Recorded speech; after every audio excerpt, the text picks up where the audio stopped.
야단 보따리를 찾아주셔서 감사합니다. 구독, 좋아요, 알림 설정 꼭 눌러주세요.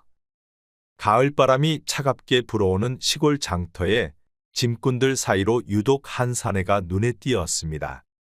방랑 작꺽새는 남들보다 훨씬 무거운 짐을 지고도 발걸음만은 묘하게 당당하고 우아했지요. 종일 짐을 나르며 벌은 엽전 몇 푼을 손에 꼭 쥔 채 그는 주막을 향해 걸어갔습니다. 주막 안으로 들어선 꺽새는 잠시 주변을 둘러본 후 구석자리에 앉아 막걸리 한 사발을 주문했지요. 사흘 동안 제대로 된 끼니를 거르고 일만 했던 터라 빈속에 막걸리가 들어가자 금세 얼굴이 붉어졌지요. 이보시오 주모, 안주는 없소이까? 엽전 3푼으로는 막걸리만 가능하네. 꺽새는 한숨을 내쉬며 막걸리 사발을 들었습니다. 그런데 그 순간 자신도 모르게 새끼손가락이 살짝 들려 있었지요. 주변의 장사꾼들이 이를 보고 키득거리기 시작했습니다. 아니 집 나르는 상놈 주제에 술잔은 양반처럼 드는구나. 허허, 새끼손가락 꼿꼿이 세워 막걸리를 마시다니 양반 흉내는 제대로 내는구만. 꺽새는 그제야 자신의 손가락을 내려다보았습니다. 순간 당혹감이 밀려왔으나 이내 쓴웃음을 지었지요. 새끼 손가락을 꼿꼿이 세워야 인생도 꼿꼿해진다 하였소. 어째 그대들은 그런 말도 모른단 말이여.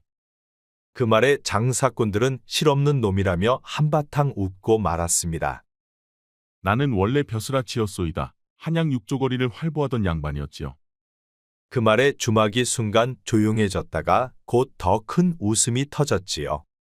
저자는 술이 3잔도 안 되어 헛소리를 하는구나. 주막에 있던 사람들은 꺽새를 보며 한참을 웃었습니다. 늦은 밤 모두 떠나가고 아무도 없는 주막 처마 아래 앉아 꺽새는 밤하늘의 별을 바라보았습니다. 주머니에는 이제 한 푼도 남지 않았지요. 내일은 또 어디서 짐을 지고 어디서 잠을 청할지 알 수 없었습니다. 그는 쓴웃음을 지으며 내일도 살아남기 위해 오늘 밤은 그렇게 밤을 지새웠지요. 다음 날 새벽녘부터 장터는 분주했습니다. 꺽새는 주막 처마 밑에서 뜬 눈으로 밤을 지새운 터라 눈가에 짙은 그늘이 드리워져 있었지요. 그는 허리를 펴고 일어서며 배를 움켜쥐었습니다. 사흘째 제대로 된 식사를 하지 못한 탓에 속이 쓰렸지요. 꺽새가 짐꾼들이 모이는 곳으로 향하려는 찰나 화려한 비단 치마가 그의 시야에 들어왔습니다. 기녀 홍련이 부드러운 걸음으로 다가오고 있었지요. 여보슈, 그대는 어제 주막에서 양반 흉내내던 사내가 아니오? 양반 흉내라니요. 나는 그저 술잔을 드는 방식이 그러할 뿐이요. 기녀 홍련은 부채로 입을 가리며 미소 지었습니다. 그녀는 꺽새의 건장한 체격을 훑어보았지요. 그대같이 건장한 장정이 어찌 이리 초췌한 꼴이오? 나비가 꽃을 찾듯 내 방으로 오시면 식사와 따뜻한 잠자리를 마련해드리리다. 고맙소이다만 사양하겠소. 아니, 왜 그러시오? 내가 그리 마음에 들지 않소? 그런 것은 아니지만 내 마음이 허락을 하지 않을 뿐이요. 홍련은 꺽새의 반응에 오히려 호기심이 더 생겼습니다. 대개의 사내들은 그녀가 제안하면 사족을 못 쓰고 따라오려 하였지요. 어찌 사내가 그리도 정조를 지키려 한단 말이여. 언제든 마음이 바뀌면 홍련을 찾아오시오. 홍련은 꺽새가 마음에 들었지만 꺽새의 사양에 어쩔 수 없이 발걸음을 돌릴 수밖에 없었습니다. 배고픈 꺽새는 결국 주막으로 발길을 돌렸습니다. 주모, 하루 일을 해줄 테니 한 끼를 주시겠소? 주모는 바쁜 와중에 꺽새를 한번 보고 그러라며 고개를 끄덕였지요. 꺽새는 허기진 배를 움켜쥐며 부지런히 그릇을 나르고 설거지를 하였습니다. 주막은 점심때가 되자 더욱 붐볐지요. 그런데 그때 고급스러운 비단옷을 입은 대감복장의 양반 손님이 들어왔습니다. 주모가 급히 맞이하며 가장 좋은 자리로 안내해 주었지요. 꺽쇠야, 어서 대감님 상에 술상을 올리거라. 꺽새는 서둘러 술상을 준비했습니다. 그런데 너무 서두르다 발이 미끄러져 국물이 양반의 옷소매에 튀었지요. 그 순간 주막이 조용해졌습니다. 이런 미천한 놈이 대감님께 죄를 지었습니다. 이 몸이 100번 죽어 마땅하옵니다. 말이 끝나기도 전에 꺽쇠는 자신의 말투에 깜짝 놀랐습니다. 양반에게 사죄하는 정확한 예법대로 무릎 꿇고 머리를 조아린 자신의 모습에도 당황했지요. 그런데 대감은 의외로 화를 내지 않고 옷소매를 툭툭 털었습니다. 대감이 식사를 마치고 돌아가자 그 광경을 지켜보았던 백발의 노인이 꺽쇠를 불렀지요. 노인은 수염을 쓰다듬으며 꺽쇠를 유심히 바라보았습니다. 그대의 말투는 짐꾼보다 양반에 더 가깝더구나. 그것은 내가 봐도 양반이나 관청에서나 볼 법한 예법이었지. 꺽쇠는 식은땀을 흘리며 노인을 바라보았습니다. 노인장, 저는 어릴 적 양반집 하인이었소. 그저 주인님들 곁에서 예법을 익혔을 뿐이지요. 하인치고는 손이 참 곱구나. 그런데 특히 이 검지와 중지 사이에 굳은 살은 붓을 오래 쥐었을 때만 생기는 것이지. 꺽쇠는 무의식적으로 손을 감추었습니다. 그러자 노인은 의미심장한 눈빛으로 말했지요. 높은 곳에서 떨어지면 아픈 법이니 자신의 그릇에 맞게 살아야 하는 것이오. 하지만 그릇의 크기는 정해진 것이 아니니 그릇은 키우면 키울수록 커지는 법이라오. 그게 무슨 말씀이신지요? 언젠가 그대에게 때가 올 것이오. 그때까지 그 손을 잘 간수하시게. 붓 대신 짐을 지더라도 그 손은 여전히 글씨를 기억하고 있을 테니. 노인은 술잔을 들어 꺽쇠에게 건넸습니다. 꺽쇠는 깊은 생각에 잠긴 채 그 잔을 받았지요. 노인의 말이 그의 마음 깊은 곳에 들어왔습니다. 주막에서 일을 마친 꺽쇠는 주모가 챙겨준 한 끼 식사로 허기를 달랬습니다. 그리고 해질 무렵 주막을 나서려는데 기녀 홍련이 나타났지요. 기녀 홍련이 저녁 노을을 등지고 서 있었는데 그 모습이 참으로 아름다웠습니다. 우리 다시 만났구려. 나는 하루 종일 그대 생각뿐이었소. 아씨께서는 이 미천한 사내를 왜 찾으시는지요? 기녀 홍련은 꺽쇠에게 더 가까이 다가왔습니다. 그녀에게서 나는 향긋한 향내는 사내들의 애간장을 녹이고도 남을 정도였지요. 오늘 밤은 달이 밝을 것이오. 내 방에서 함께 술잔을 기울이면 어떻겠소? 내게 몸을 팔아 끼니를 해결하라는 것이 아니라 내가 그대에게 한 끼 대접하고 싶은 마음일 뿐이오. 홍련아 씨의 호의에 감사드리오. 허나 그럴 수는 없소이다. 그대는 참 이상한 사내여. 배고픔에 지쳤을 텐데 어찌 그리 고집을 부리시오? 사람은 밥만 먹고 사는 것이 아니라 하였소. 더구나 아씨 같은 분이 나 같은 사내에게 관심을 보이는 것이 오히려 더 이상한 일 아니겠소? 홍련은 꺽쇠의 말에 말문이 막혔습니다. 그녀는 꺽쇠 앞으로 바짝 다가가 그의 눈을 똑바로 바라보았지요. 그대는 다른 사내들과 너무 다르오. 양반들도 그대 같은 사람은 절대 없을 것이여. 아씨께서도 만족할 수 있는 더 나은 삶을 살 수 있기를 진심으로 바라오. 꺽쇠의 말에 홍련은 놀란 눈빛이었습니다. 그 어떤 양반들에게도 들어보지 못한 인사말이었지요. 언젠가 그대의 진짜 모습을 보게 될 날이 오기를 바라겠소. 홍련은 꺽쇠에게 작은 보따리를 건넸습니다. 그 안에는 직접 빚은 떡들이 담겨 있었지요. 꺽쇠는 감사한 마음으로 그것을 받았습니다. 꺽쇠는 홍련에게 받은 떡을 먹으며 주막 담장 처마 밑에 자리를 잡았습니다. 그리고 휴식을 취했지요. 그런데 잠시 후 주막 안에서 그릇 부딪히는 소리와 사람들의 웃음소리가 들려왔습니다. 그리고 문이 열리며 주막 주인의 딸 국화가 물동이를 들고 나왔지요. 그녀는 꺽쇠를 발견하고 다시 안으로 들어갔다 금세 다시 나왔습니다. 아직 여기 계셨군요. 우리 집 일을 도와주셔서 감사했어요. 아니요, 오히려 제가 감사하지요. 주막집 딸 국화는 수줍은 미소를 지으며 물동이를 내려놓았습니다. 그리고 그녀는 치마폭에서 작은 보자기를 꺼냈지요. 저녁을 못 드셨을 것 같아 몰래 음식을 싸왔어요. 아버지에게는 비밀로 해주세요. 꺽쇠는 국화의 예상치 못한 친절이 무척 당혹스러웠습니다. 하지만 홍련의 유혹과는 다른 순수한 호의였지요. 그는 감사한 마음으로 보자기를 받았습니다. 이런 친절을 베풀어 주시니 참으로 고맙소. 괜찮아요. 그저 힘들어 보이셔서요. 그리고 양반집 하인이셨다고 들었어요. 그런데 손이 참 고우시더라고요. 꺽쇠는 무의식적으로 자신의 손을 내려다보았습니다. 국화는 수줍게 웃으며 물동이를 다시 들었지요. 내일도 여기 계실 건가요? 주모께서 허락하신다면 며칠 더 일을 돕고 싶소이다. 국화는 기쁜 듯 고개를 끄덕였습니다. 그런데 그때 주막 담장 너머로 홍련이 이를 보고 있었지요. 그녀는 꺽쇠와 국화를 바라보며 무슨 말을 나누는지 듣고 있었습니다. 그때 꺽쇠가 그녀를 발견하자 홍련은 재빨리 몸을 숨겼지요. 그리고 홍련은 국화에게 다가갔습니다. 그리고 무언가를 이야기했지요. 그런데 홍련의 표정은 날카로워졌고 국화는 당황한 듯했습니다. 한편 꺽쇠는 처마 아래에서 국화가 준 음식을 바라보았습니다.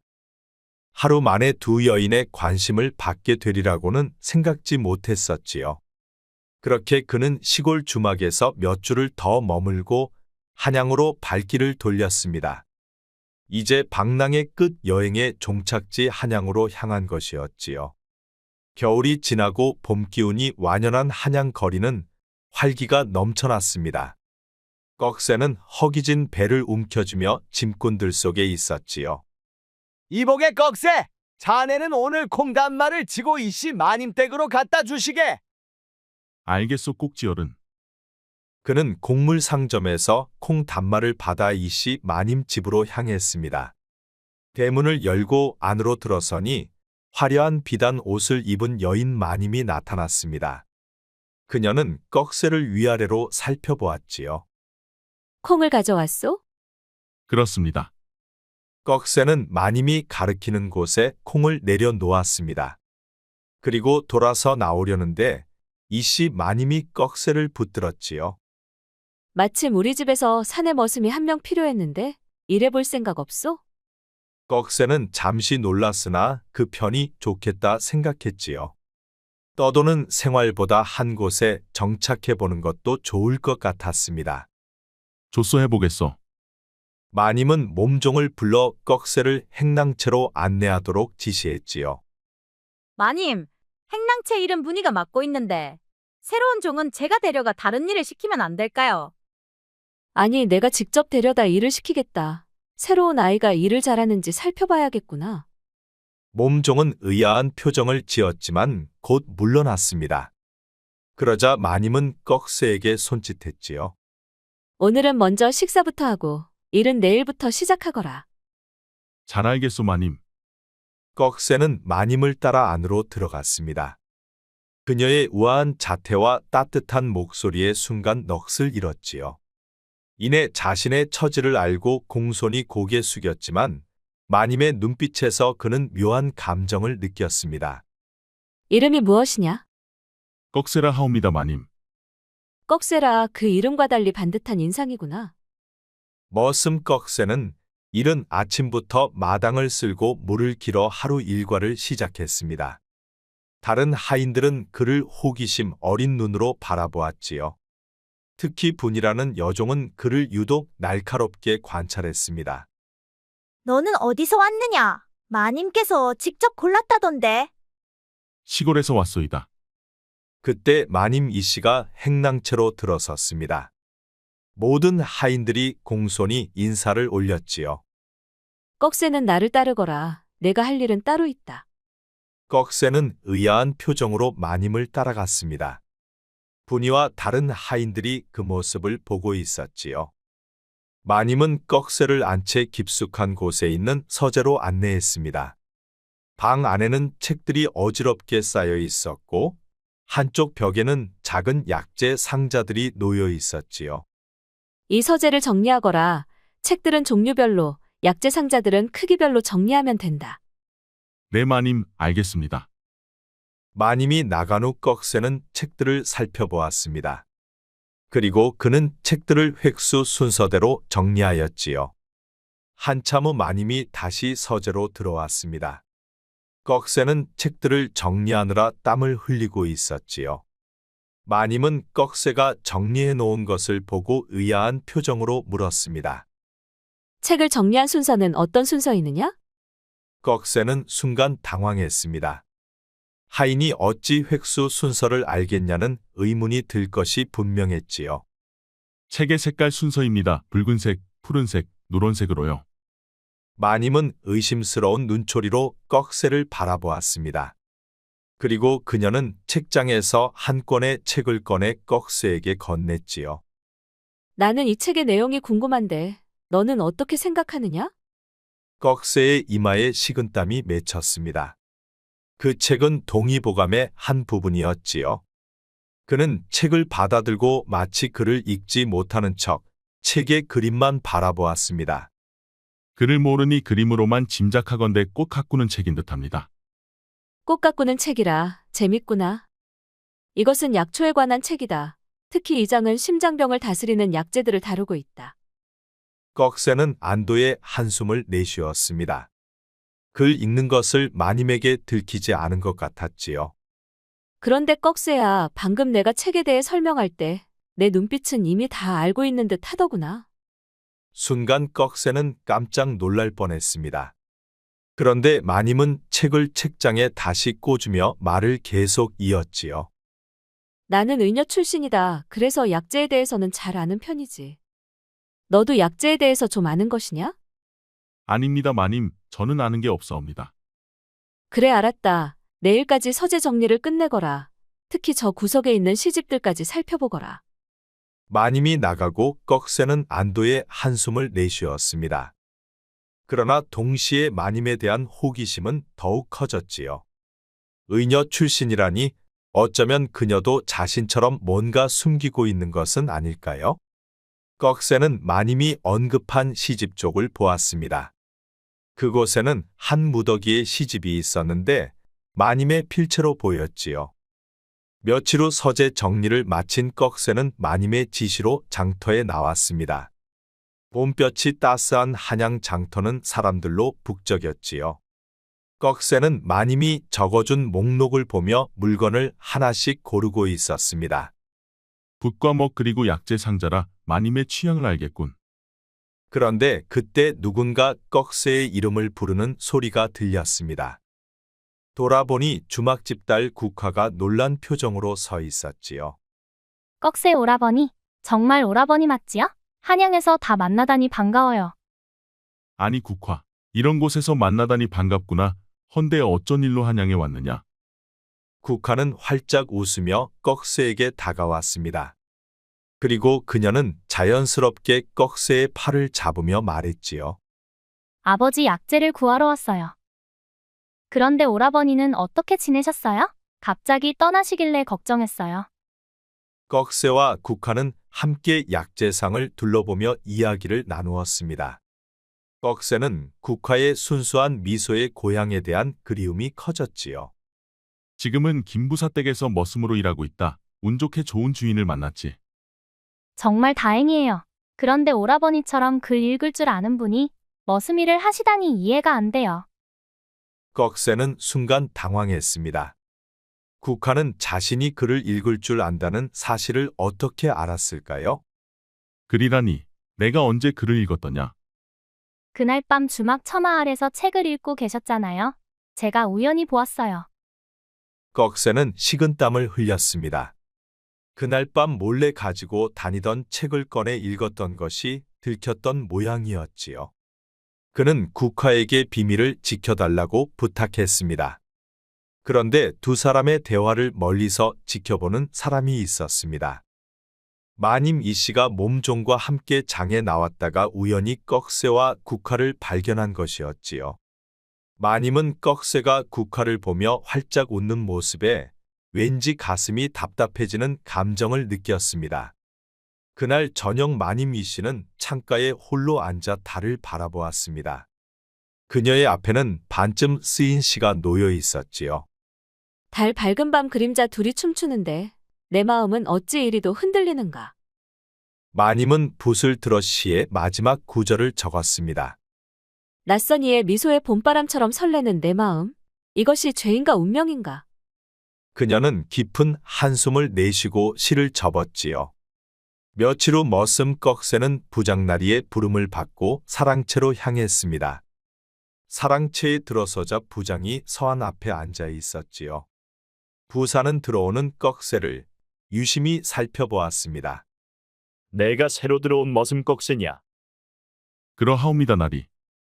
내가 성실하고 영리하다 들었다. 오늘은 특별히 심부름 하나 해보거라. 꺽쇠는 의아했지만 공손히 고개를 숙였습니다. 그리고 부사는 봉인된 서찰 하나를 꺼내 꺽쇠에게 건넸지요. 이 서찰을 남대문 청원당 약방 최영감에게 전해주거라. 아무에게도 보여서는 안 된다 알겠느냐? 내 날이 그리하겠습니다. 꺽쇠는 서찰을 품에 안전하게 넣고 사람들로 북적이는 남대문으로 향했습니다. 남대문에 가까워질 무렵 갑자기 순찰 나온 관원들이 행인들을 검문하고 있었지요. 꺽쇠는 서찰이 발각될까봐 식은땀을 흘렸습니다. 이봐, 너 어디서 왔으며 어디를 가는 중이냐? 꺽쇠는 급한 대로 순간 기지를 발휘했습니다. 김 부사께서 위독하시어 그래서 약재상으로 달려가는 중이여 한시가 급하오. 그러느냐? 어서 가보거라. 부사께서 위독하다는 말에 관원들은 꺽쇠를 순순히 보내주었습니다. 꺽쇠는 청원당 약방에 도착해 서찰을 전달했습니다. 집으로 돌아온 꺽쇠는 서찰을 무사히 전달했다고 보고했습니다. 부사는 만족스러운 표정을 지었지요. 앞으로도 종종 내게 심부름을 시킬 테니 그리할라. 내 날이 알겠사옵니다. 꺽쇠는 이제 집안 내에서 위치가 조금씩 달라져 있었습니다. 이제 그는 단순한 자빌보다는 부장과 마님의 개인적인 심부름을 주로 하게 되었지요. 봄날의 햇살이 따스한 어느 날 꺽쇠는 작은 정원 속 잡초를 뽑고 있었습니다.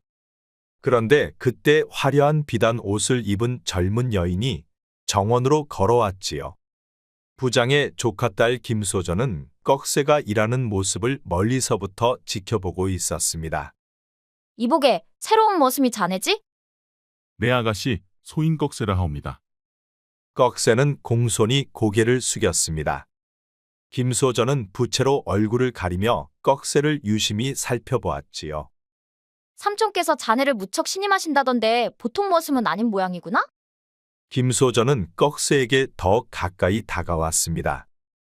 그녀에게서 나는 향긋한 향내가 꺽쇠의 코 속으로 훅 들어왔지요. 내일은 내 방 창문 아래 꽃을 심어주겠니? 창밖으로 꽃을 보고 싶구나? 내 아가씨 소인이 심어드리겠습니다. 김소전은 미소를 지으며 부채로 꺽쇠의 어깨를 살짝 건드렸습니다.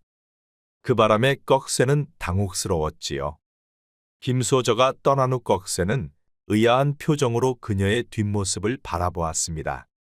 양반가의 규수가 머슴에게 보이는 관심이 무척 부담스러웠지요. 일을 마친 꺽쇠는 마님의 지시로 다시 서재에 들어갔습니다. 꺽쇠는 책들을 정리하다가 우연히 마님의 시집을 발견했지요. 호기심에 시집을 펼친 꺽쇠는 마님의 섬세한 필체에 감탄했습니다. 그런데 그 시들은 깊은 고독과 갈망을 담고 있었지요. 봄바람에 꽃잎 지고 그리움만 남아 창가에 홀로 앉아 달빛에 시를 읊네. 누구를 위한 시인가 나조차 알 수가 없네. 꺽쇠는 마님의 시에 깊은 감동을 받았습니다. 그녀의 섬세한 감성과 고독한 내면이 글자 하나하나에 배어 있었지요. 그때 문이 열리며 마님이 들어왔습니다. 꺽쇠는 황급히 시집을 제자리에 놓았지만 마님은 이미 그가 시집을 보았음을 알아챘지요. 내 시가 마음에 들었느냐? 송구합니다, 마님. 제가 무례를 범했습니다. 괜찮다. 시는 읽히기 위해 쓰여지는 것이니? 마님은 미소를 지으며 시집을 꺼내 꺽쇠에게 건넸습니다. 그들의 손이 스치는 순간 꺽쇠는 가슴이 빠르게 뛰는 것을 느꼈지요. 언젠가 그대의 생각도 들려주거라. 나는 그대가 읽고 쓸 줄 안다는 것을 알고 있다. 허나 무슨 사연이 있어 글재주를 감추는지는 몰라도 나는 그것을 물어보지 않을 것이다. 사람은 저마다 말 못할 사연들이 있을 테니. 꺽쇠는 마님의 넓은 아량의 가슴이 뭉클하였습니다. 그리고 자신의 마음이 마님에게 흔들리고 있음을 알게 되었지요. 그날 늦은 밤 꺽쇠는 마님의 시집을 몰래 가지러 서재로 향했습니다. 모두가 잠든 시간 그는 조심스럽게 발소리를 죽이며 걸었지요. 그런데 그때 안채에서 거친 목소리가 들렸습니다. 이 천한 계집, 내 체면을 생각해 보았느냐? 오늘 잔치에서 그런 말을 다 하다니. 마님의 처소에서 부장의 환한 목소리가 들려왔습니다. 꺽쇠는 숨을 죽이고 귀를 기울였지요. 부장이 술에 취한 것이 분명해 보였습니다. 진정하시지요. 나는 그저 약재에 대한 제 견해를 말했을 뿐입니다. 감히 양반들 앞에서 의녀 출신 주제에 무슨 견해를 말한단 말이냐? 꺽쇠는 방문 틈새로 방 안 상황을 살펴보았습니다. 부사는 술에 취해 손에는 검이 들려 있었고 마님은 벽 쪽으로 물러서 있었지요. 그는 위협적으로 검을 휘두르고 있었습니다. 내가 누구 덕에 지금 이 자리에 있는지 잊었느냐? 내가 아니었으면 너는 지금쯤 어디서 약재나 팔고 있었을 것이다. 그 은혜 잊은 적 없습니다만 나리께서도 제 약술 덕에 병을 고치셨음을 잊지 마십시오. 그 말에 부사의 얼굴이 더욱 붉어졌습니다. 그리고 그는 검을 높이 들어올렸지요. 꺽쇠는 더 이상 지켜볼 수는 없었습니다. 자칫 잘못하면 마님의 목숨이 위태로워 보였지요. 그는 문을 열고 방 안으로 뛰어들어갔습니다. 날이 급한 일 때문에 찾아뵈었습니다. 부사와 마님 모두 놀란 표정으로 꺽쇠를 바라보았습니다. 꺽쇠는 재빨리 들고 있던 술병을 부사 옷에 술을 엎질렀지요. 이런 소인이 실수를 저질렀습니다. 용서하십시오, 날이. 부사의 분노가 마님에게서 꺽쇠에게로 향했습니다. 이 버러지 같은 놈, 감히 내 옷에 술을 엎지르다니. 부사는 손에 들고 있던 검으로 꺽쇠를 향해 내리쳤습니다. 꺽쇠는 얼른 몸을 피했지만 부사의 검은 꺽쇠의 등을 스치고 지나갔지요. 그 바람에 꺽쇠의 등은 빨갛게 물들고 있었습니다. 내 놈은 내일 아침 멍석을 마를 것이다. 괘씸한 놈. 날이 그저 실수였을 뿐입니다. 용서해 주십시오. 그 입 다물라. 내가 감히 이 자를 두둔하다니. 너희들 무슨 사이야? 순간 마님의 얼굴이 창백해졌습니다. 꺽쇠는 재빨리 고개를 숙였지요. 아이고, 날이 그런 게 아니옵니다요. 내일 내 놈의 죄를 따질 것이다. 당장 물러가라. 행랑채로 돌아온 꺽쇠는 마님이 걱정되었습니다. 마님은 평소에도 부사의 행패를 견뎌온 듯 하였지요. 그러다 보니 꺽쇠는 마님이 너무도 안 됐다는 생각이 들었습니다. 그런데 그날 밤 부사가 취해 잠든 후 마님은 몰래 꺽쇠를 찾아 자신의 별채로 데려왔지요. 그곳은 안채와 떨어진 조용한 공간으로 마님이 약재를 보관하고 때로는 홀로 시간을 보내는 곳이었습니다. 촛불에 비친 꺽쇠의 등은 붉은 자국이 선명했지요. 앉아서 옷을 벗어보거라. 꺽쇠는 망설였지만 마님의 단호함에 따를 수밖에 없었습니다. 그가 상의를 벗자 등에는 칼에 스친 상처가 선명하게 남아 있었지요. 이런 상처가 모두 나 때문이구나. 아닙니다, 마님. 제 실수로 인한 것입니다. 마님은 작은 나무 상자에서 약재들을 꺼내 손수 약을 만들기 시작했습니다. 그녀는 약재를 찢고 섞어 물에 개었습니다. 이 약은 상처를 빨리 아물게 하고 통증을 줄여줄 것이다. 내가 의녀로 있을 때 자주 사용하던 처방이지. 마님은 조심스럽게 꺽쇠의 등에 약을 바르기 시작했습니다. 그녀의 손길은 부드럽고 따뜻했지요. 꺽쇠는 마님의 손길에 숨이 멎는 듯 하였습니다. 마님께서는 정말 의녀셨습니까? 그렇다. 내 본래 이씨 가문의 서녀로 태어났으나 어머니가 일찍 돌아가시고 집안이 몰락하여 의녀가 되었지. 꺽쇠는 마님의 이야기에 깊은 공감을 느꼈습니다. 그도 비슷한 운명을 겪었기 때문이지요. 처음 부사께서 부상을 크게 입었을 때 내가 치료해드렸지. 그 인연으로 나를 첩으로 들였다가 후에 정실의 자리에 올려주셨단다. 하지만 마님은 말을 멈추고 한숨을 내쉬었습니다. 그녀의 눈에는 슬픔이 차 있었지요. 그런데 나의 신분이 바뀌어도 사람들의 시선은 변하지 않더구나. 특히 부사께서 술에 취하시면 늘 내 출신을 들먹이시지. 꺽쇠는 마님의 고백에 깊은 공감을 느꼈습니다. 그래서 그도 용기를 내어 말했지요. 마님, 저도 사실은 양반가의 자제였습니다. 마님의 손이 잠시 멈추었습니다. 그리고 그녀는 놀란 눈으로 꺽쇠를 바라보았지요. 그랬었군요. 어째 처음 봤을 때부터 범상치 않다고 생각했소. 그런데 어찌 된 일이요? 집안이 몰락하여 모든 것을 잃었습니다. 양반의 자존심만 남아 이렇게 떠돌게 되었지요. 마님은 이해된다는 듯 고개를 끄덕였습니다. 그리고 그녀는 꺽쇠의 상처에 약재를 다 바르고 깨끗한 천으로 감싸 주었지요. 그런데 그대는 어떤 가문이었소? 저희 가문은 3대에 걸쳐 문과급 제자를 배출한 명문이었습니다. 조부께서는 홍문관 교리를 지내셨고 아버지께서는 승정원 가주서를 지내셨지요. 갑자기 마님의 두 눈이 커졌습니다. 그리고 그녀는 꺽쇠 이야기에 관심을 보였지요. 그런 가문이 어찌 몰락하게 되었소? 꺽쇠는 잠시 침묵했습니다. 그동안 누구에게도 말하지 않았던 아픈 기억이었지요. 그러나 마님의 따뜻한 눈빛에 그는 용기 내 말했습니다. 5년 전 아버지께서 정치적 분쟁에 휘말리셨습니다. 당쟁의 희생양이 되어 모함을 받으셨지요. 결국 유배를 가시게 되었고 그곳에서 병을 얻어 돌아가셨습니다. 아이고, 저런 그런 일이 있었군요. 아버지가 떠나신 후 가문의 재산은 모두 몰수되었고 저희 가족은 뿔뿔이 흩어졌습니다. 어머니는 친정으로 돌아가셨고 저는 양반의 자존심만 남은 채 떠돌게 되었지요. 꺽쇠의 목소리가 떨렸습니다. 마님은 그의 손을 조심스럽게 잡아주었지요. 그런 아픔이 있었군요. 하지만 그대는 여전히 양반의 품격을 잃지 않았소.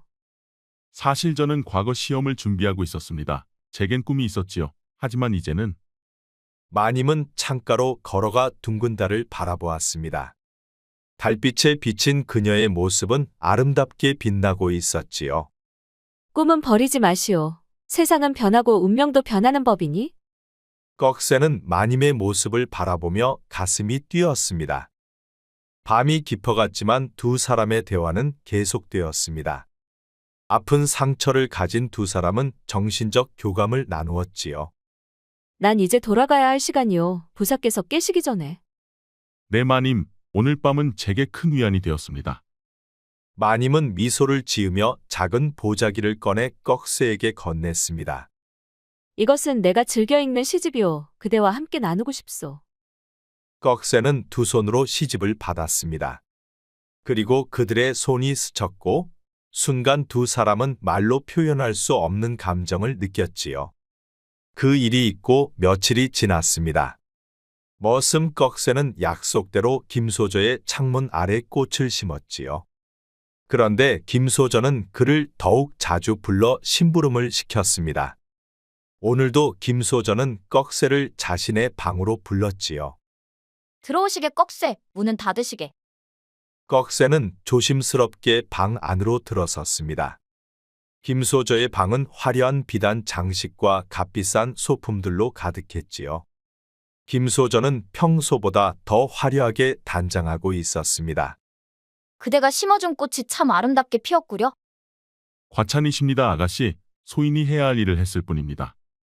김소저는 입가에 미소를 띄우며 꺽쇠에게 가까이 다가왔습니다. 그녀의 향기가 진하게 풍겼지요. 꺽쇠, 그대는 보통 머슴이 아니죠? 그 말투와 행동 모두가 범상치 않소? 소인은 그저 머슴일 뿐입니다, 아가씨. 김소저는 웃음을 지으며 작은 찻상을 가리켰습니다. 그곳에는 차와 함께 술이 준비되어 있었지요. 함께 차 한잔 하시지요. 아니면 술이 좋겠소. 꺽쇠는 망설였지만 김소저의 강한 권유의 자리에 앉았습니다. 그러자 김소저는 그에게 술을 따라 주었지요. 내가 아버지께 말하면 그대를 우리 집 가솔로 드릴 수 있어. 더 이상 머슴으로 일하지 않아도 되지요. 아가씨, 그런 은혜는 과분합니다. 김소저는 꺽쇠의 말을 끊고 그의 손을 잡아 자신의 가슴 가까이 가져갔습니다. 내 마음이 느껴지요? 그대를 처음 봤을 때부터 내 가슴은 이렇게 뛰었소. 꺽쇠는 당황했지만 침착함을 유지했습니다. 순간 그의 마음속에 마님의 얼굴이 떠올랐지요. 아가씨 소희는 그저 머슴일 뿐이요. 그리고 저는 이미 가슴에 품은 사람이 있어. 그 말에 김소저의 표정이 갑자기 굳었습니다. 그리고 그녀는 꺽쇠의 손을 놓고 물러섰지요. 가슴에 품은 사람이라 혹시 마님을 말하는 것이요? 순간 꺽쇠의 얼굴이 창백해졌습니다. 걱정 말게 내 입으로 말하지는 않겠네. 하지만 조심해야 할 것이야.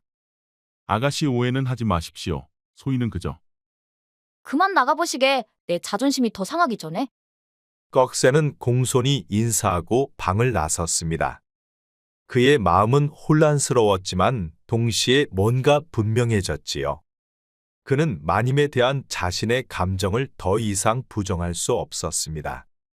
그날 밤 꺽쇠는 마님이 있는 정원으로 나갔습니다. 마님은 이미 그곳에서 달을 바라보고 있었지요. 그녀의 모습은 달빛을 받아 더욱 아름답게 빛나고 있었습니다. 꺽쇠, 어쩐 일이오? 마님께 드릴 말씀이 있습니다. 마님은 꺽쇠의 진지한 표정을 보고 조용히 기다렸습니다. 이 세상에서 가장 아름다운 분은 당신입니다. 제가 당신을 사랑합니다. 마님은 순간 놀란 듯 하였지만 이내 침착함을 유지했습니다. 우리 함께 떠나지 않겠습니까? 이곳을 떠나 새로운 곳에서 새 삶을 시작하는 것입니다. 그대 정말 그런 마음이오? 네, 마님. 처음 뵙던 순간부터 제 마음은 당신을 향해 있었습니다. 마님은 잠시 침묵했다가 조심스럽게 손을 내밀었습니다. 꺽쇠는 그 손을 잡았지요. 두 사람의 손이 처음 진심으로 맞닿는 순간이었습니다. 그것은 위험한 선택이 될 것이오. 하지만 내 마음도 그대와 같소. 두 사람은 서로의 눈을 바라보며 미소 지었습니다. 그들의 앞에는 불확실한 미래가 놓여 있었지만 그 순간만큼은 행복했지요. 아니 그런데 여종 분이가 담장 뒤에서 꺽쇠와 마님의 대화를 처음부터 끝까지 엿듣고 있었습니다. 두 사람의 비밀을 알아버린 분이는 알 수 없는 미소를 지었지요. 드디어 마님을 무너뜨릴 기회가 왔구나. 분이는 어둠 속에서 빠르게 부사의 사랑채로 향했습니다. 그녀의 마음속에는 오래된 원한이 불타오르고 있었지요. 15살 때 의녀였던 마님에게 아버지의 병을 치료해달라고 애원했지만 거절당했었습니다. 그리고 그로 인해 아버지를 잃었던 아픔이 그녀에게는 상처로 남아 있었지요. 부사는 늦은 시간임에도 서류를 검토하고 있었습니다. 그때 문 밖에서 분이의 다급한 목소리가 들렸지요. 날이 급하게 말씀드릴 것이 있습니다. 이 밤중에 무슨 일이냐? 마님과 꺽쇠가 도망갈 계획을 세우고 있습니다. 부사의 얼굴이 순간 굳었습니다. 그는 분이를 안으로 들이고 자세한 이야기를 들었지요. 분이는 자신이 들은 모든 대화를 부사에게 전했습니다. 그 천한 종놈이 감히 내 아내를 탐하다니. 꺽쇠는 양반 출신이라고 했습니다. 부사의 눈에서 분노의 불꽃이 일었습니다. 그리고 그는 즉시 부하를 불러 꺽쇠를 체포하라 명령했지요. 꺽쇠는 마님과의 대화 후 행랑채로 돌아와 간단한 짐을 꾸리고 있었습니다. 그의 마음은 희망으로 가득 찼지요. 그런데 그때 갑자기 행랑채 문이 거칠게 열렸습니다. 꺽쇠를 체포하라. 부사나리의 명령이다. 꺽쇠는 순간 얼어붙었습니다. 그러나 곧 냉정함을 되찾고 상황을 파악했지요. 누군가 그들의 계획을 밀고한 것이 분명했습니다. 무슨 일로 저를 체포하시는 것입니까? 내 놈이 마님을 유혹하여 함께 도망치려 했다는 증언이 있다. 잠시만 기다려 주시오. 옷이라도 갈아입겠습니다. 포졸들이 잠시 기다리는 사이 꺽쇠는 시집을 행랑채 소년에게 몰래 건넸습니다. 그리고 입모양을 마님이라 하니 행랑채 소년이 고개를 끄덕였지요. 꺽쇠는 포졸들에게 끌려와 부사 앞에 섰습니다. 부사의 눈은 분노로 불타고 있었지요. 이 천한 종놈이 감히 주인의 아내를 탐했다는 게 사실이냐? 아닙니다, 나리. 오해이십니다. 내 놈이 내 부인과 함께 도망칠 계획을 세웠다는 증언이 있다.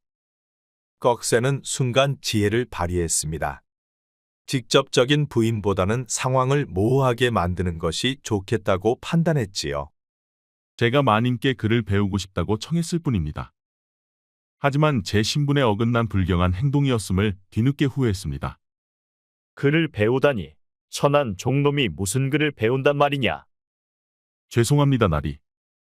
제가 어릴 적 양반집 하인으로 있을 때 글자를 조금 배웠고 좀 더 배우고 싶은 마음에 그만 잘못을 하였습니다. 부사는 잠시 혼란스러워 보였습니다. 꺽쇠의 대답이 예상과 달랐기 때문이지요. 그때 마님이 급히 사랑채로 들어왔습니다. 나리, 무슨 일이십니까? 내가 이 종놈과 정을 통했다는 게 사실이냐? 마님은 꺽쇠와 눈을 마주쳤습니다. 꺽쇠는 미세하게 고개를 저었지요. 그저 글을 가르쳐 달라 하여 몇 글자 알려주었을 뿐입니다. 부사는 분노에 찬 눈으로 두 사람을 번갈아 보았습니다. 그리고 말했지요. 꺽쇠를 창고에 가두어라. 내일 다시 그를 조사할 것이다. 꺽쇠는 부하들에게 끌려나가며 마지막으로 마님을 바라보았습니다. 꺽쇠가 갇히고 마님 이 씨는 자신의 방으로 돌아와 소년이 전해준 시집을 펼쳐 보습니다. 그 안에는 꺽쇠가 남긴 쪽지가 있었지요. 쪽지에는 부사의 비리 증거와 계획이 자세히 적혀 있었습니다. 아니, 이것이 부사의 비리라니 꺽쇠는 벌써 이런 것까지 준비했던 것이오. 마님은 마음을 굳게 먹고 결단을 내렸습니다. 그녀는 서랍에서 작은 병을 꺼내 여종 분이의 차에 몇 방울 떨어뜨렸지요. 그것은 의녀 시절 배운 수면제였습니다. 분이야, 들어와서 차 한잔하거라. 감사합니다, 마님. 하지만 왜 갑자기 제게? 내가 부사께 충성을 다한 보답이란다. 여종 분이는 뭔가 의심스러웠지만 마님의 명인이 어쩔 수 없이 차를 마셨습니다. 그리고 그녀는 얼마 지나지 않아 깊은 잠에 빠졌지요. 분이가 잠이 들자 마님은 조용히 부사의 서재로 향했습니다. 부사는 아직 깨어 있었고 술에 취한 듯 하였지요. 내가 감히 이 시간에 어쩐 일이냐? 꺽쇠에 관해 이야기하러 왔습니다. 그 천한 종놈 때문에 내가 이렇게까지 나설 일이 있느냐? 역시 너희 사이에 무슨 일이 있었던 게로구나. 마님은 담담하게 꺽쇠가 남긴 문서를 꺼내 보였습니다. 그것을 본 부사의 얼굴이 갑자기 창백해졌지요. 당신의 비리 장부는 이미 신뢰할 수 있는 분에게 맡겼습니다. 내일 아침까지 우리가 풀려나지 않으면 상부에 전달될 것이오.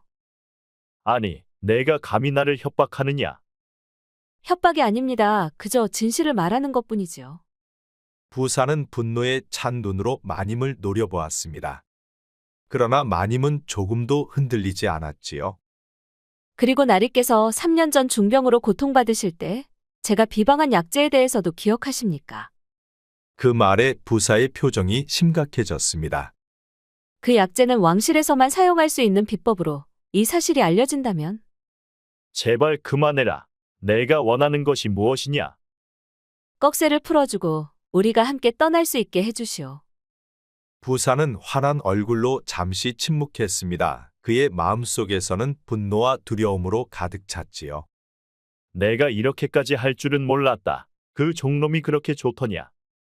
그는 제게 진정한 마음을 보여준 유일한 사람입니다. 긴 침묵 끝에 부사는 한숨을 내쉬었습니다. 그는 술에 취했지만 상황의 심각성을 이해했지요. 좋다, 그자를 풀어주마. 하지만 너희는 즉시 이곳을 떠나야 한다. 다시는 한양과 내 앞에 나타나지 말거라. 감사합니다, 영감. 마님은 고개를 숙여 인사하고 서재를 나섰습니다. 그녀는 꺽쇠를 구할 수 있게 되어 안도감으로 가득 찼지요. 꺽쇠는 마님을 보자 놀란 표정을 지었습니다. 마님 잘 되셨는지요? 당신이 사전에 철저히 준비를 잘해둔 덕에 이제 우리는 자유롭게 되었습니다. 그 말에 꺽쇠는 마님의 두 손을 꼭 잡았지요. 서둘러야 해요. 날이 밝기 전에 이곳을 떠나야만 합니다. 두 사람은 서둘러 짐을 챙겼습니다. 이제 두 사람은 새로운 삶을 향한 첫걸음을 내딛기 시작했지요. 석방된 머슴 꺽쇠와 마님은 길을 떠났습니다. 그리고 경기도 일대 작은 마을에 자리를 잡았지요. 비록 낡은 초가집이었지만 두 사람은 함께 할 수 있어 행복했습니다. 그리고 두 사람은 장독대에 정한수 한 그릇 떠놓고 둘만의 혼례를 올렸지요. 이제야 비로소 진심으로 사랑하는 사람끼리 부부가 되었습니다. 이제야 진정 우리 둘만의 세상이 되었구려. 저는 꿈을 꾸는 것만 같아요. 당신을 만난 것도 부사손에서 벗어날 수 있게 된 것도 모든 게 꿈만 같아요. 나도 그렇소. 당신을 만난 것은 내 인생의 가장 큰 축복인 것 같소. 이제 우린 부부가 되었으니 이제부턴 당신을 부인이라 부르겠소. 부인, 사랑하고 사랑하오. 꺽쇠는 마님의 옷고름을 풀었습니다. 그리고 그날 밤 부부의 연을 맺었지요. 그리고 며칠 후 마님이 꺽쇠에게 말했습니다. 여보 서방님, 제가 서방님께서 과거 준비를 할 수 있도록 서책을 좀 챙겨왔습니다. 이제 서방님은 아무 생각 마시고 과거 시험에 전념해 보시지 않겠습니까? 나도 그러고는 싶소. 하지만 생계를 위해선 우선 일을 해야 하지 않겠소. 그것은 걱정 마셔요. 제가 가져온 재물도 좀 있고 그 돈이 떨어지면 다시 의원을 하면 됩니다. 그러니 서방님께서는 맘 편히 공부하시면 돼요. 꺽쇠는 부인의 손을 꼭 잡았습니다. 알겠소. 내 반드시 급제하여 부인을 평생 행복하게 해주겠소. 그날 이후 꺽쇠는 방 안에 틀어박혀 과거 준비에 몰두하였습니다. 이제 부인이 된 이씨 마님은 그런 꺽쇠의 뒷바라지를 해주었지요. 그리고 어느덧 3년의 시간이 흘렀습니다. 그리고 꺽쇠는 당당히 과거 시험에서 장원급제를 하였지요. 꺽쇠의 머리에는 임금이 하사한 어사화가 씌워졌습니다. 여보, 드디어 내가 해냈소. 이 모든 게 다 부인 덕분이요. 장원급제한 꺽쇠 김선재의 두 눈에는 눈물이 흘렀습니다. 지난 날들의 가슴 아팠던 일들이 주마등처럼 흘러갔지요. 아니, 저 꺽쇠가 장원급제하여 어사화를 쓰다니? 내가 잡았어야 했어. 마님하고 야반도주 하더니 이제는 어엿한 고관이 되지 않았는가. 아이고, 억울해서 이를 어쩌노. 꺽쇠가 양반의 후손이었다니. 김소전은 꺽쇠를 잡지 못한 것을 크게 후회하였습니다. 그리고 꺽쇠를 데리고 야반도주한 마님이 죽도록 미웠지요. 내 눈이 틀리진 않았어. 예사롭지 않다고 생각했었는데 흙 속에 진주가 맞았어. 비록 짐꾼들 속에 속해 있었지만 그는 확실히 다른 면모를 가지고 있었지. 허나 이젠 내 손에 닿을 수 없는 높은 곳으로 가버렸구나. 기녀 홍녀는 꺽쇠의 성공을 보며 인연을 맺지 못한 것이 무척 안타까웠습니다. 한편 주막집 딸 국화도 꺽쇠의 장원급제를 보았습니다. 역시 오라버니는 보통 사람이 아니었어. 언젠가 크게 될 사람이라 생각했었지. 허나 오라버니는 나를 여인으로 보지 않은 게 너무 안타까워. 오라버니 언제 어디서든 행복하세요. 흑흑. 주막집 딸 국화는 꺽쇠의 성공을 진심으로 축하해 주었습니다. 아니, 저자의 조부가 홍문관 교리를 지낸 김홍재 대감이라니 참으로 놀라지 않을 수가 없구나. 내가 20년 전 과거 시험에서 낙방하고 절망에 빠져 있을 때가 있었지. 그런데 그때 김 대감께서는 나를 제자로 받아주시고 학문을 가르쳐 주셨지. 그 덕에 나는 다시 일어설 수 있었다.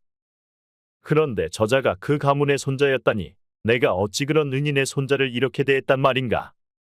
스승님께서 권력은 백성을 위해 쓰여야 한다고 가르쳤지만 나는 그 가르침을 저버렸구나.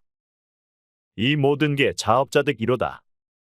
부사의 목소리가 떨렸습니다. 그리고 그의 눈에는 후회와 참회의 눈물이 흘렀지요. 장원 급제한 꺽쇠 김선재는 말 타고 부인이 있는 초가로 달려갔습니다. 그리고 한 걸음에 달려가 부인을 벌학 안았지요. 여보 부인, 당신 덕에 드디어 내 꿈을 이루었소. 그동안 참으로 고생 많으셨소. 그게 어디 제 덕이겠습니까? 서방님이 열심히 노력한 결과이죠. 수많은 난관을 거쳐 두 사람은 진정한 사랑을 찾았습니다. 그리고 검은 머리 팥불이 될 때까지 두 사람은 행복하게 살았지요. 옛말에 동상이몽이라는 말이 있습니다. 같은 침상에서 각자 다른 꿈을 꾼다는 뜻이지요. 겉으로는 같이 행동하지만 속으로는 각기 딴 생각을 품는 것입니다. 부사와 마님의 경우처럼 말이지요. 그리고 농조연우는 새장 속의 새가 구름을 그리워한다는 말입니다. 속박당하고 있는 사람이 바깥 세상의 자유를 그리워한다는 의미지요. 마님이 꺽쇠와 야반도주한 이유가 아닐까요? 그러니 사람이 살아가면서 가장 중요한 것은 속박과 억압이 아닌 존중과 사랑이 아닐까 합니다. 우리 영상을 시청하시는 여러분 모두 항상 건강하고 행복하기를 바랍니다. 구독과 좋아요, 알림 설정 꼭 부탁드립니다. 앞으로도 재미있는 이야기가 많으니 다른 영상도 재미있게 봐주세요. 우리 이야기가 재미있으셨나요? 그럼 여러분 모두 오늘도 행복하고 즐거운 시간 되세요.